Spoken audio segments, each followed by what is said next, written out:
गुरुदेव भगवान की जय। प्यारे कृष्ण कन्हैया लाल की जय। श्री मार्कंडेय महापुराण 20वां अध्याय। कुवलयाश्व वर्णन। नागपुत्र बोले, अनंतर कुछ काल बीतने पर राजा शत्रुजित ने पुत्र ऋतध्वज से फिर कहा, हे वत्स, तुम ब्राह्मणों की रक्षा करने के लिए शीघ्र जाओ और पृथ्वी में विचरण करो। प्रतिदिन प्रातः काल में इस अश्व पर चढ़कर ब्राह्मण श्रेष्ठ गणों की बाधा रहित रक्षा करो। पापात्मा और दुर्वृत्त सैकड़ों दानव हैं, वे दानव जिससे मुनियों को बाधा न कर सके। तुम वैसा ही आचरण करो। राजनंदन इस प्रकार पिता की आज्ञा पाकर वही करने लगे। वह प्रतिदिन पूर्वाह्न समय में पृथ्वी पर्यटन करके पिता के चरण युगल की वंदना करते और शेष समय में सुमध्यमा के संग क्रीड़ा करते। उन्होंने इस प्रकार का विचरण करते करते एक समय देखा कि पातालकेतु दानव का अनुज तालकेतु यमुना तट पर आश्रम करके अवस्थान करता है। इस मायावी दानव ने मुनि रूप अवलंबन किया था। वह पहला बैर स्मरण करके राजपुत्र से कहने लगा कि हे राजपुत्र, जो कहता हूँ यदि इच्छा हो तो वह करूँ। हे सत्य प्रतिज्ञ, आपने कभी किसी की प्रार्थना भंग नहीं की है। हे राजतने, मैं यज्ञ करूँगा और अभिलषित इष्टि तथा अज्ञ चयन करूंगा, किंतु मुझ में दक्षिणा देने की सामर्थ्य नहीं है। अतएव हे वीर, सुवर्ण प्रदान के लिए अपना अंगभूषण कंठ का यह अलंकार मुझे दे दो और मेरे आश्रम की रक्षा करो। प्रजा के पुष्टिकारक वैदिक वारुण मंत्र से यादह पति वरुण देव का जल में स्तव करके जब तक मैं ना लौटूं तब तक आप मेरे आश्रम की रक्षा कीजिए।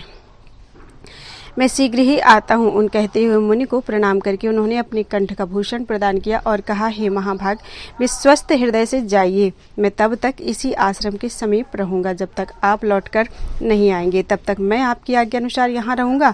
मेरे रहने से कोई आपको बाधा नहीं करेगा। हे मुनि श्रेष्ठ, आप निशंक होकर गमन करके अभिलषित विषय संपादन कीजिए। वह माया मुनि तालकेतु राजनंदन से इस प्रकार सुनकर नदी के जल में निमग्न हुआ। राजनंदन उसके माया रचित आश्रम की रक्षा करने लगे। अनंतर तालकेतु उस जलाशय से निकलकर राजा शत्रुजित के नगर में आया।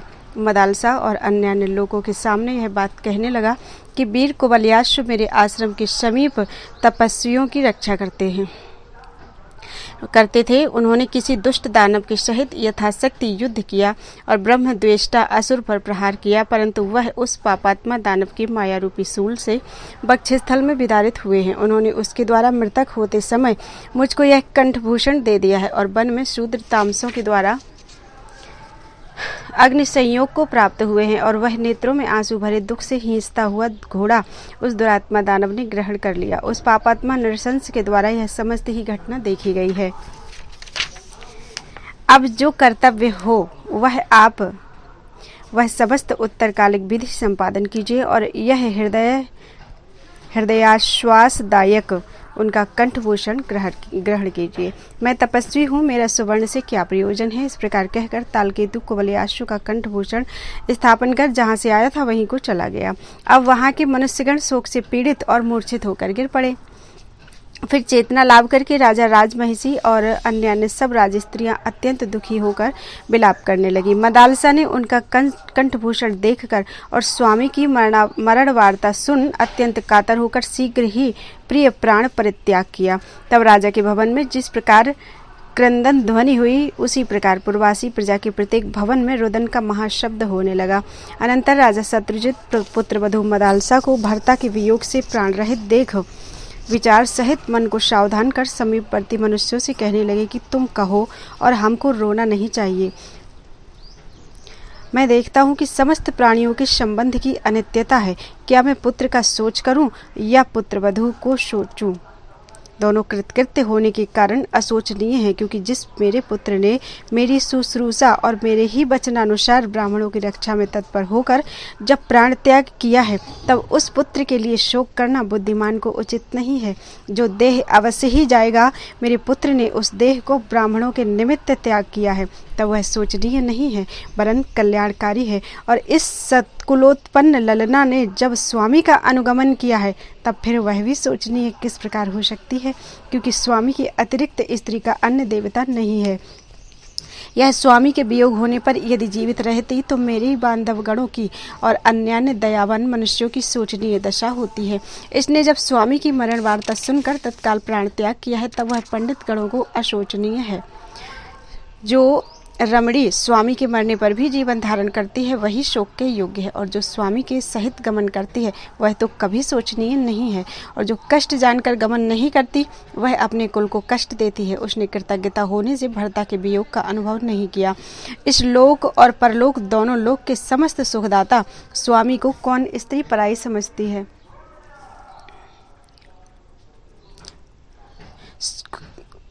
स्वामी को कौन स्त्री मनुष्य समझती है। हमारा पुत्र या पुत्रवधू या मैं किंवा उसकी माता हम कोई शोक के उपयुक्त नहीं है, क्योंकि ब्राह्मणों के निमित्त प्राण परित्यागकारी उस पुत्र के द्वारा हम सबका ही उद्धार हुआ है। मेरा महामती पुत्र अर्धमुक्त देह का परित्याग करने के कारण ब्राह्मण से, मुझसे और धर्म से उऋण हुआ है। ब्राह्मण की रक्षा के निमित्त संग्राम में प्राण त्याग करने से माता का सतीत्व, वंश निर्मलता और निज शूरता, इन सब का कुछ भी उसके द्वारा त्याग नहीं हुआ। कुबलयासु की माता पुत्र की मरण वार्ता स्वामी के सुनने के बाद सुनकर स्वामी को देख प्रसन्न चित्त से उसके सामने कहने लगी, हे राजन, मुनि की रक्षा करते करते संतान निहित हुई है। यह सुनकर जिस प्रकार सुखी हुई हूँ, माता व बहन किसी के द्वारा मैं इस प्रकार सुखी नहीं हो सकती। जो शोचनीय बांधव गणों के लिए अति दुख से श्वास लेते हुए व्याधि से क्लिष्ट होकर जीवन विसर्जन करते हैं, उसकी माता वृथा संतान जननी है। जो गौ व ब्राह्मणों की रक्षा में संग्राम में निर्भय चित्त से युद्ध कर शास्त्र के द्वारा विपन्न होता है, पृथ्वी में उसको ही मनुष्य कहा जाता है।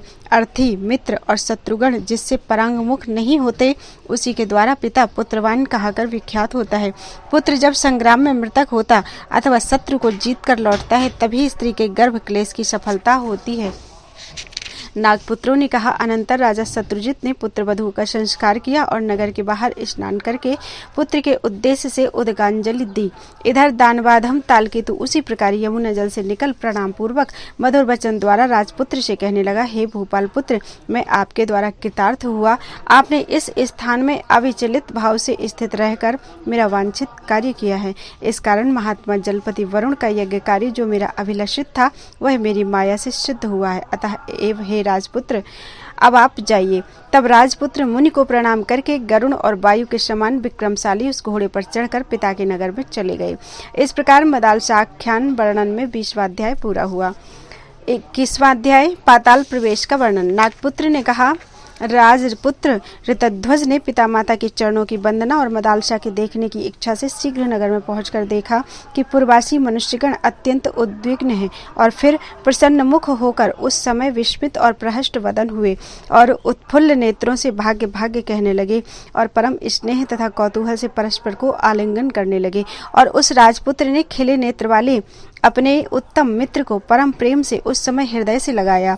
तब पूर्ववासी उनको देखकर धन्य भाग्य ऐसा कहने लगे, बड़े कल्याण वाले दीर्घजीवी हो, तुम्हारे समस्त शत्रु विनष्ट हों और माता पिता तथा हमारे चित्त को परम आह्लादित करो। इस प्रकार कहते कहते उनके आगे पीछे एकत्र हुए।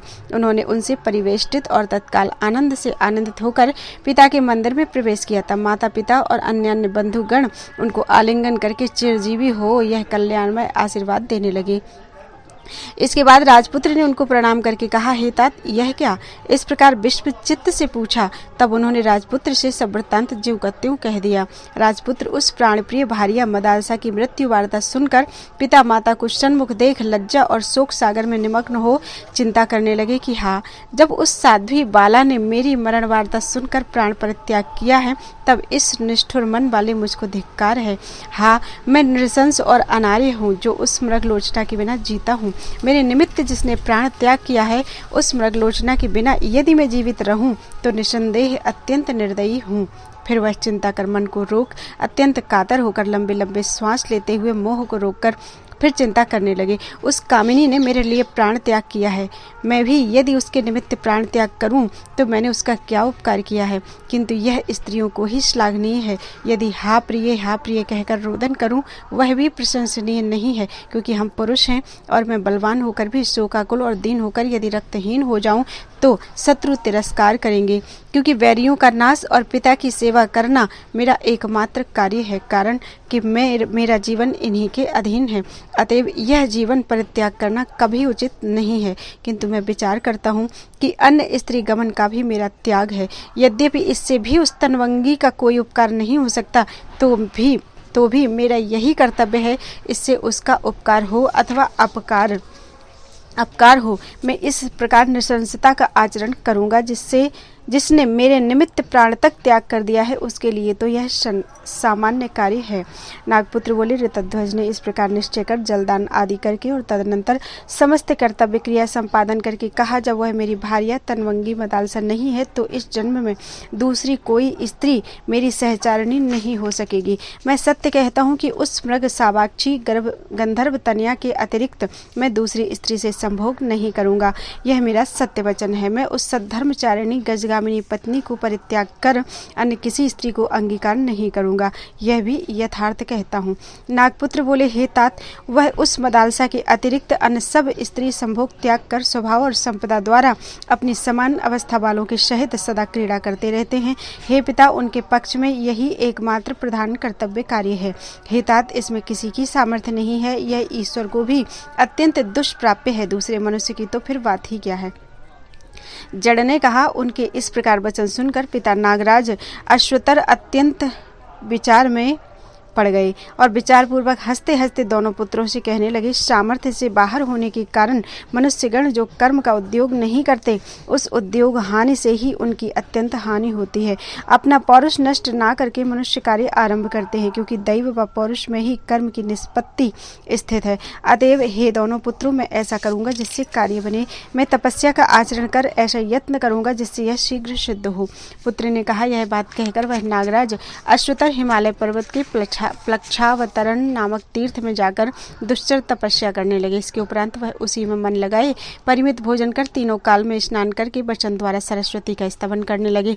अश्वतर बोले, मैं शुभमयी जगत जननी देवी की आराधना की इच्छा करके उन ब्रह्म का स्थान सरस्वती को मस्तक द्वारा प्रणाम पूर्वक स्तुति करता हूँ। हे देवी, मोक्ष युक्त व अर्थ युक्त सत असत स्वरूप जो सब पद हैं, वह समस्त ही तुम में असंयुक्त होकर भी संयुक्त के समान सम्यक प्रकार अवस्थित रहते हैं। हे देवी, तुम परम अक्षर हो और तुम में ही सब प्रतिष्ठित है, किंतु समस्त अक्षर परमाणु के समान तुम में ही स्थित है। अक्षर स्वरूप परम ब्रह्म और क्षरात्मक यह विश्व भी तुम में ही अवस्थित है। अनल और भौम के समस्त परमाणु जिस प्रकार काष्ठ में अवस्थान करते हैं, इसी प्रकार परब्रह्म और अशेष जगत तुम में ही विद्यमान है। हे देवी, ओमकार अक्षर संस्थान और स्थिर अस्थिर अर्थात सदशत संपूर्ण पदार्थ तुम में ही वर्तमान रहते हैं। हे माता, तीन लोक, तीन वेद, तीन विद्या, तीन अग्नि, तीन ज्योति, तीन वर्ग, तीन धर्म आदि, तीन गुण, तीन शब्द, तीन दोष, तीनों आश्रम, तीन काल, तीन अवस्था एवं पितृ और दिन रात इत्यादि यावतीय वस्तु जो तीन मात्रा का स्वरूप है, पृथक पृथक संप्रदाय युक्त पुरुषों के लिए सोम संस्था और हवि संस्था, पाक संस्था रूप से आद्य और सनातन सप्तविध व्याहृति वेद में निरूपित हुई है। ब्रह्मवादिगण एकमात्र तुम्हारे ही कीर्तन में और संपूर्ण समाहित करते हैं। हे माता, उल्लिखित रूप के अतिरिक्त आपका एक और जो अनिर्दस्य परम रूप है, जिसको अर्धमात्रा कहते हैं, वह भी इसी प्रकार अविकारी, अक्षय और अशेष है। हे माता, मेरी ऐसी शक्ति नहीं है जिसके द्वारा आपके इस परम रूप का निर्देश करने में समर्थ हूँ, क्योंकि वदन, जिह्वा, तालु और ओष्ठ आदि द्वारा उसका उच्चारण नहीं होता। इंद्र, वसुगण, ब्रह्मा, चंद्र, सूर्य अथवा अन्य ज्योतिर्मय पदार्थ समस्त उसका स्वरूप है। वही विश्व का आवास, विश्व का स्वरूप, विश्व का ईश्वर और परमेश्वर है। सांख्य, वेदांत और तर्क शास्त्र में जो कथित हुआ है, वह वेद की अनेक शाखाओं से जो स्थिरीकृत हुआ है, जिसका आदि मध्य और अंत नहीं है, जो सत और असत है, संसार के भेद समाश्रय में जो एक, अनेक और नाना प्रकार हैं, जिनकी आख्या नहीं है, एवं गुण सटक और वर्ग समस्त ही जिसकी व्याख्या है, जो त्रिगुणावलंबी है, जो नाना प्रकार शक्तिमान मनुष्यों की शक्ति का परम विभव संपन्न और जो सुख, असुख तथा महासुख रूप है। हे माता, तुम में ही वह सब लक्षित होता है। देवी, इस प्रकार सकल और निष्कल समस्त जगत ही तुम्हारे द्वारा व्याप्त हुआ है, और जो अद्वैतावस्थित एवं ब्रह्म है, वह भी तुम्हारे द्वारा व्याप्त हुआ है। जो अर्थ नित्य है और जो अनित्य है, जो स्थूल और जो सूक्ष्म है और जो पृथ्वी अंतरिक्ष में या अन्यत्र विद्यमान है। हे देवी, तुमसे ही उन सब पदार्थों की प्राप्ति होती है। हे माता, जो वस्तु मूर्ति युक्त व अमूर्त है, जो सब प्राणियों में कुछ कुछ विद्यमान है, जो स्वर्ग में, पृथ्वी तल में, अंतरिक्ष में व अन्य स्थान में वर्तमान है। हे देवी, तुम्हारे स्वर और व्यंजन द्वारा ही उन सब पदार्थों का ज्ञान होता है। जड़ ने कहा, विष्णु जी हुआ सरस्वती ने नागराज के द्वारा स्तुति किए जाने पर महात्मा अश्वतर नाग से इस प्रकार कहा।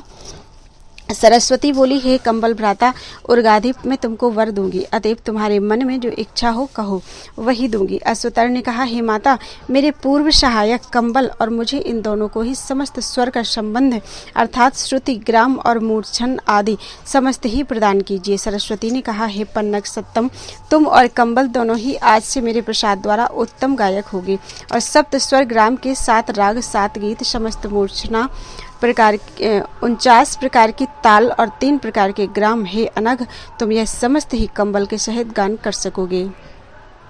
हे पन्नगाधिप, और भी 4 प्रकार के पद, 3 प्रकार की ताल, त्रिविध लय मेरे प्रसाद से जानोगे। 3 प्रकार की गति और 4 प्रकार के वाद्य ताल तुमको प्रदान करती हूँ। तुमको मेरे प्रसाद से यह और इसके अतिरिक्त समस्त भली प्रकार विदित होगा और इन सब के अंतर्गत एवं आयंत स्वर और व्यंजन समेत सम्मित जो कुछ वर्तमान है वह समस्त विषय तुमको और कंबल को प्रदान किया। अधिक क्या है सर्पराज, स्वर्ग, मत्स्य और पाताल में तुम दोनों ही समस्त विषय के प्रणेता होगे और इससे तुम्हारे समान दूसरा कोई नहीं रहेगा। जड़ ने कहा, विष्णु की जिह्वा स्वरूपणी सरस्वती कमल नैना यह कहकर तत्काल अंतर्धान हो गई।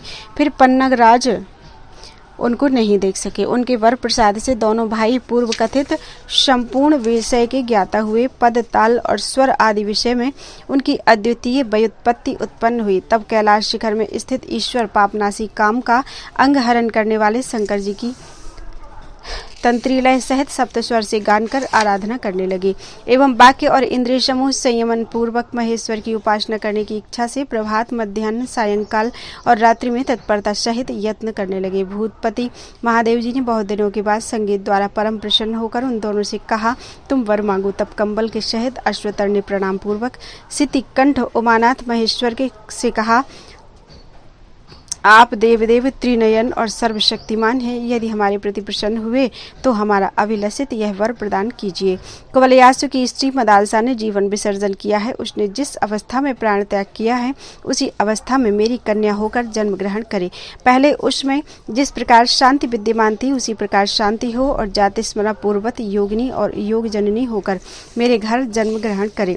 महादेव जी ने कहा, हे पन्नग श्रेष्ठ, तुमने जो कहा मेरे प्रसाद से वह सब होगा, इसमें संदेह नहीं। अब सुनो, हे फणी श्रेष्ठ, जब श्राद्ध का समय प्राप्त हो तब पवित्र और सावधान मन होकर तुम स्वयं मध्यम पिंड भोजन करो और मेरा ध्यान कर पितरों का यजन करो। मध्य पिंड भोजन करने से मंगलदायिनी मदालसा ने जिस अवस्था में प्राण त्याग किया है तुम्हारे मध्यम फल से उसी अवस्था में उत्पन्न होगी। तुम इस प्रकार कामना करके पितृ तर्पण का अनुष्ठान करो तो तत्काल श्वास छोड़ने के समय में तुम्हारे मध्यम फल से वह सुश्रू जिस अवस्था में मरी है उसी अवस्था में उत्पन्न होगी। दोनों भाई यह सुनकर महेश्वर को प्रणाम करके प्रसन्न चित्त से फिर रसातल में उपस्थित हुए। इसके उपरांत अश्वतर ने उसी प्रकार श्राद्ध और उसी प्रकार यथा नियम से मध्यम पिंड भोजन किया। अंत में अपने अभिलषित विषय का ध्यान करते करते श्वास छोड़ते ही तत्काल उनके मध्यम फल से कृशांगी मदालसा उसी रूप में उत्पन्न हुई। अश्वतर ने यह वार्ता किसी के निकट प्रकट न करके अपने घर में उस सुदती को स्त्रियों के सहित गुप्त भाव से रखा। इधर उनके दोनों पुत्र मूर्तिमान दोनों शुर कुमारों के समान नित्य आनंद पूर्वक आकर ऋतध्वज के संग क्रीड़ा करने लगे। एक दिन पन्नग पति ने पुलकित होकर उन दोनों से कहा, मैंने पहले तुमसे जो कहा है तुम उसको क्यों नहीं करते हो। स्नेहवान पिता के इस प्रकार कहने पर दोनों पुत्र महामती ऋतध्वज के नगर पर जाकर उनके संग क्रीड़ा करने में प्रवृत्त हुए। तदनंतर बातों ही बातों के प्रसंग में प्रणय प्रदर्शन पूर्वक कुवलयाश्व को अपने घर ले जाने का अनुरोध किया। राजकुमार ने उनसे कहा, मेरा यह घर और धन, यान, बसन इत्यादि जो कुछ विद्यमान है सब तुम्हारा ही है। यदि मेरे प्रति तुम्हारी प्रीति का संचार हुआ है तो मुझको धन व रत्न जो अर्पण करने की इच्छा की है वह दो। तुम जब मेरे घर को अपने घर के समान नहीं समझते तो मैं दुरात्मा दैवी के द्वारा ही वंचित हुआ हूँ। मेरा प्रिय अनुष्ठान करना यदि तुमको कर्तव्य हो और यदि मुझको अनुग्रह का पात्र विचारते हो तो मेरे घर और मेरे धन में ममत्व स्थापन करो, अर्थात अपना ही समझो। जो तुम्हारा है वह मेरा और जो मेरा कुछ है वह सब कुछ तुम्हारा है। वह मेरा और मेरा जो कुछ है वह समस्त तुम्हारा ही है। मैंने जो कहा इसको ही यथार्थ जानो। वस्तुतः तुम मेरे बाहर रहने वाले प्राण स्वरूप हो, अतएव हे ब्राह्मण श्रेष्ठ हो, इस प्रकार भिन्न अर्थ वाले वचन नहीं कहना। मैं अंतर के सहित तुमको शपथ देता हूँ, तुम प्रणय प्रदर्शन पूर्वक मुझ पर प्रसन्न हो। तब दोनों पन्नग पुत्रों ने स्नेह आर्दमुख होकर कुछ प्रीति का कोप दिखाकर राजपुत्र से कहा, हे राजपुत्र, तुमने जो कहा हम भी सदा यही विचारते हैं, इसमें कुछ भी संदेह नहीं है। अतएव किसी भांति अन्यथा नहीं समझना। किंतु हमारे पिता ने स्वयं यह बार बार कहा है कि कुबलयाश्व को देखने की मेरी इच्छा है। तब कुबलयाश्व ने बरासन से उठ स्वयं पिता ने यह बात कही है। इसी प्रकार कहकर भूमि पर स्थित होकर प्रणाम किया। कुबलयाश्व ने कहा, मैं ही धन्य और मैं ही पुण्यवान हूँ, मेरे समान कोई भी दिखाई नहीं देता, क्योंकि मुझको देखने के लिए पिता स्वयं उत्सुक हुए हैं। अतएव उठो, अभी चले। मुहूर्त मात्र को भी उनकी आज्ञा उल्लंघन करने की हमारी इच्छा नहीं है। उनके चरण स्पर्श पूर्वक इस विजय में मैं शपथ करता हूँ। जड़ ने कहा। ऋतध्वज ने इस प्रकार कहकर उनके संग गमन किया। फिर नगर से निकल पवित्र जल वाली गोमती पार उपस्थित हुए। उसके मध्य में होकर वह तीनों लोग गमन करने लगे। राजकुमार ने समझा कि गोमती नदी के पार ही दोनों शाखाओं का घर है। तदनंतर उन्होंने राजकुमार को खींचकर पाताल में ले जाकर पहुंचा दिया। राजकुमार ने पाताल में जाकर देखा कि इन दोनों पन्नग पुत्रों ने छद्म वेश छोड़कर अपना वेश धारण कर लिया है। फणों में स्थित मणि की सहायता से उनका हृदय प्रकाशित और स्वस्तिक चिन्ह प्रकाशित हो उठा है। उनका स्वरूप देखकर राजकुमार ने विस्मय विकसित नेत्रों से हंसकर प्रणय पूर्वक साधुवाद किया। तदनंतर देवताओं के भी माननीय शांत चरित्र पितृदेव अश्वतर के सन्मुख राजकुमार को आने की वार्ता कही। राजकुमार ऋतध्वज ने देखा कि वह पाताल नगर अत्यंत मनोहर है। बालक, युवा, वृद्ध सब जाति सर्प शोभायमान है। नाग नंदिनी की उनके चारों ओर क्रीड़ा करती हुई विचरण करती है। उनके हार और कुंडल अतीब मनोहर और उनकी समीपता से तारों की माला से विभूषित आकाश मंडल के समान पाताल नगर की शोभा संपादित हुई है। इसके किसी किसी स्थान में संगीत ध्वनि होती है। उसके संग संग बेड़ू और वीणा समूह शब्दायमान होते हैं। मृदंग, प्रणव और आतोद्य यानी वाद्य विशेष के शब्द से वह प्रतिध्वनित है। उसमें सैकड़ों मनोरम ग्रह विराजमान है। राजनंदन पाताल को देखते देखते उन प्रियतम समान अवस्था वाले दोनों शाखाओं के संग गमन करने लगे। तदनंतर सबने पन्नग के स्थान में प्रविष्ट होकर देखा कि वह महात्मा वहां उपस्थित हैं। उनका बिछौना दिव्य वस्त्र का है। गले में दिव्य माला, कानों में मणिमय कुंडल विराजमान है। स्वच्छ मुक्तालय लतामय मनोरम हार के रहने से उनकी शोभा असीम हो रही है। उनके हाथ में केयूर और वह सुवर्ण के आसन पर विराजमान है। मणि, मूंगे और वैदूर्य में खचित होने के कारण उनका प्रकृत रूप तिरोहित हुआ है। तदनंतर उन्होंने राजपुत्र को दिखाया कि यही हमारे पिता हैं। अनंतर पिता के निकट भी राजपुत्र का परिचय देकर कहा कि यही वह वीर कुबलयाश्व है। तब ऋतध्वज ने पन्नगपति के चरणों में प्रणाम किया। पन्नगराज ने भी उनको बलपूर्वक उठाकर आलिंगन और सिर सूंघ कर कहा, तुम चिरजीवी हो और शत्रुकुल संहार करके पिता माता की शुश्रूषा करो। हे वत्स, तुम धन्य हो, क्योंकि मेरे पुत्र भी तुम्हारे अलौकिक गुणों का विषय कीर्तन करते हैं। इससे भी तुम्हारा मन, वाक्य, शरीर और चेष्टा सर्वांश में वृद्धि को प्राप्त होगी। जो पुरुष गुणवान है उसका प्राण धारण ही श्लाघा का विषय है। जो पुरुष निर्गुण है वह जीवित अवस्था में मृतक के समान है। जो पुरुष गुणवान है वह माता पिता की शांति करते, शत्रुकुल को ताप देते और महाजनों का विश्वास उत्पादन करके अपना मंगल साधन करते हैं। देवता, पितृ, बंधु, विप्र एवं मित्र, अर्थी और विभव आदि तथा बंधुजन गुणवान के दीर्घ जीवन की कामना करते हैं। गुणवान व्यक्ति दूसरे की बुराई से निवृत्त दुखियों के प्रति दया दिखाते हैं और दुखी पुरुष को आश्रय प्रदान करते हैं, इसलिए उनका ही जन्म सफल है। पुत्र ने कहा। वह राजपुत्र से यह कहकर उनकी अर्चना करने में उत्कंठित हुए और दोनों पुत्रों से कहा, हम सब इकट्ठे होकर क्रमानुसार स्नानादि क्रिया कर अपनी इच्छानुसार मधुपान इत्यादि उपभोग और भक्षण करके कुबलयाश्व के सहित उत्सव करते हुए प्रसन्न मन से कुछ काल निवास करेंगे। ऋतध्वज ने इस पर कोई बात नहीं कही और मौन भाव से उसी बात का अनुमोदन किया। तब उदारमती पन्नगराज ने तदनुरूप कार्य का अनुष्ठान किया। वह भोगभागी आत्मवान सत्यभाषी पन्नगराज अश्वतर पुत्र राजकुमार के साथ प्रसन्न चित्त से अन्न और मधु सम्यक प्रकार से भोग करने लगे। श्री मार्कंडेय पुराण के मदाल साख्यान में पाताल प्रवेश वर्णन नामक 21वां अध्याय पूरा हुआ। बोलो वृंदावन बिहारी लाल की जय।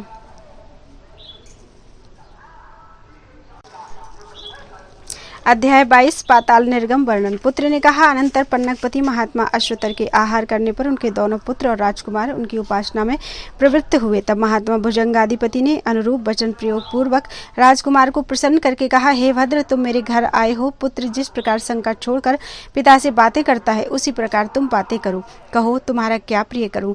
वह तुम भी मेरे निकट स्वच्छंद प्रकाश करो। क्या सुवर्ण, क्या चांदी, क्या वसन, क्या वाहन अथवा अन्य जिस किसी वस्तु की अभिलाषा हो, वह अत्यंत दुर्लभ होने पर भी मुझसे मांगो।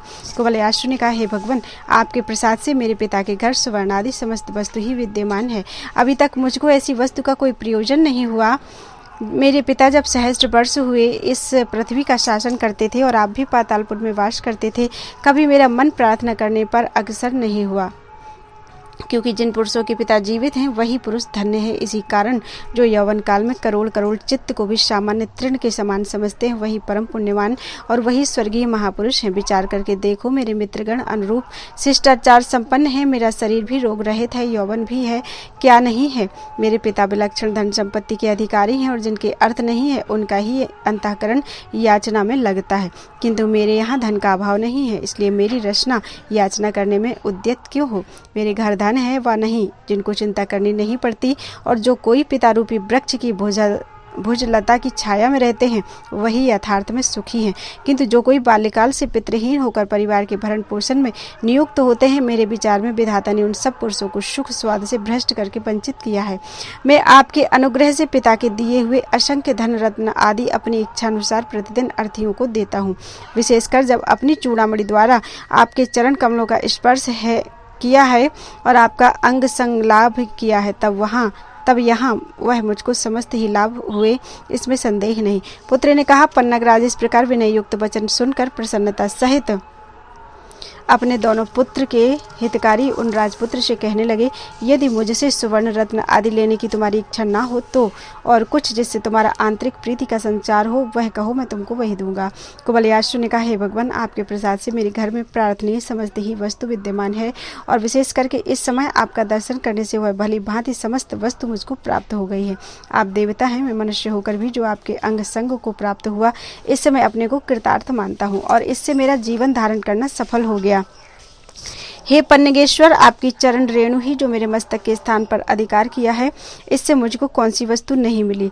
तो भी मुझको यदि आप अभिलषित वर देना कर्तव्य समझते हैं, तो यह वर दीजिए कि मेरे अंतर से पुण्य कर्म का संस्कार किसी समय में दूर न हो। मेरे विचार में सुवर्ण मणि रत्न आदि वाहन, गृह, न आसन, स्त्री, अन्न पान, पुत्र, मनोहर, माल्य और अनुलेपन एवं गीत वाद्य इत्यादि अन्य सब अभिलषित वस्तु, यह सभी पुण्य रूप वनस्पति का फल है। अतएव कृतचित्त हो उसकी जड़ के सेचन करने का यत्न करना सब मनुष्यों का कर्तव्य है। जो मनुष्य पुण्यासक्त हैं, पृथ्वी में उनके निकट कोई वस्तु दुर्लभ नहीं है। अश्वतर ने कहा, हे प्राज्ञ, यही होगा, तुम्हारा मन सदा ही धर्म पथ अवलंबन करके रहेगा। तुमने जो जो कहा है सभी सत्य, वरन यही धर्म का एकमात्र फल है। तथापि जब तुम मेरे घर आए हो तो नरलोकों में जो तुमको दुष्प्राप्य हो, वह तुमको अवश्य ही ग्रहण करना चाहिए। पुत्र ने कहा, राजपुत्र ने पन्नगपति का यह वचन सुनकर उनके पुत्रों के मुख की ओर देखा। तब उन दोनों ने प्रणाम पूर्वक राजकुमारी की जो कुछ इच्छा थी वह सब स्पष्ट रूप से पिता के निकट निवेदन किया। दोनों पुत्र बोले, इनकी प्रियतमा पत्नी ने किसी दुरात्मा दानव से छली जाकर इनका मृत्यु संवाद सुनकर परम प्रियतम जीवन विसर्जन किया है। कुबुद्धि दैत्य ने बैर करके ही ऐसा आचरण किया था। इनकी प्रणयिनी का नाम मदालसा था, वह गंधर्वपति की कन्या थी। हे पिता, मदालसा के प्राण परित्याग करने पर इन्होंने उसके प्रति कृतज्ञता प्रकट करने की इच्छा से यह प्रतिज्ञा की है, मदालसा के अतिरिक्त और किसी स्त्री को पत्नी रूप में ग्रहण नहीं करूंगा। यह महावीर कृतध्वज उस सर्वांग सुंदरी को देखने के लिए उत्सुक है। हे तात, यदि ऐसा कर सकें तो इनका यथार्थ उपकार हो। अश्वतर ने कहा, एक बार पंचभूत संहितों के वियोग होने पर फिर पूर्ववत संयोग होना स्वप्न या संबर की रची आसुरी माया के अतिरिक्त अन्य किसी प्रकार संभव नहीं है। पुत्र ने कहा, तब शत्रुजित नंदन ऋतध्वज ने महात्मा भुजंगपति को प्रणाम करके प्रेम और लज्जा सहित कहा, हे तात, आप यदि इस समय उस मदालसा को माया करके भी दिखा दें तो मैं जानूंगा कि आपने मेरे प्रति अनुराग परम अनुग्रह किया है। अश्वतर ने कहा, हे वत्स, यदि माया देखने की इच्छा हो तो देखिए, क्योंकि तुम इस प्रकार अनुग्रह के पात्र हो। यद्यपि बालक होकर भी मेरे घर आए हो, तथापि अतिथि होने से गुरु के समान माननीय हो। पुत्र ने कहा, पन्नगराज ने यह कहकर उस घर में छिपी हुई मदालसा को उस स्थान में बुलाया और राजकुमार को दिखाया तथा सबको मोहित करने के लिए कुछ वृथा अव्यक्त मंत्र उच्चारण पूर्वक राजकुमार को मदालसा दिखाकर कहा, हे वत्स, तुम्हारी पत्नी मदालसा यही तो नहीं है? तुम देखो। जड़ ने कहा, राजकुमार मदालसा को देखते ही लज्जा छोड़ तत्काल प्रिय यह वचन कहते कहते उनके सन्मुख हुए। अश्वतर ने यह देख शीघ्र उनको निषेध करके कहा। अश्वतर ने कहा, हे पुत्र, यह माया है, इसको स्पर्श न करना। मैंने पहले ही कहा था, स्पर्श आदि करते ही माया तत्काल अंतर्धान हो जाती है। यह वचन सुनते ही ऋतध्वज मूर्छित होकर पृथ्वी में गिर गए और हे प्रिय कहकर उसकी चिंता करने लगे। क्या मुझको मोह हो गया है या कुछ और है? यह विश्वास नहीं होता, यह मेरी ही है। यह मुझे बलपूर्वक विश्वास होता है, जिसने मुझे अरियों को निपातन करने वाले को बिना शस्त्र के निपातन किया है। मुझे इन्होंने प्रत्यक्ष मिथ्या माया दिखाई है, अथवा वायु जल तेज आकाश की यह चेष्टा है। पुत्र ने कहा, अनंतर भुजंगपति अश्वतर ने राजकुमार कुवलयाश्व को समझा बुझाकर जिस प्रकार से मृत मदालसा को फिर जीवित किया था वह सब ही कहा। तब कुवलयाश्व अपनी प्रणयनी को पाने से अत्यंत आनंदित हुए और अपने अश्वरत्न को स्मरण किया। स्मरण करते ही वह अश्व उस स्थान में आकर उपस्थित हुआ। तब राजकुमार ने पन्नगपति को प्रणाम कर स्त्री सहित घोड़े की पीठ पर चढ़कर अपने शोभायमान पुर को प्रस्थान किया। जो मनुष्य निरंतर भक्ति पूर्वक इस कथा को सुनते हैं वह वेद पाठ के फल को अवश्य प्राप्त होते हैं। जो पृथ्वी में बड़ा दुर्लभ है उसको सब काम की प्राप्ति और नित्य सुख मिलता है, और उस पुरुष को लोक में कुछ भी दुर्लभ नहीं रहता। श्री मार्कंडेय पुराण में पाताल निर्गम नामक 22वां अध्याय पूरा हुआ। बोलो वृंदावन बिहारी लाल की जय।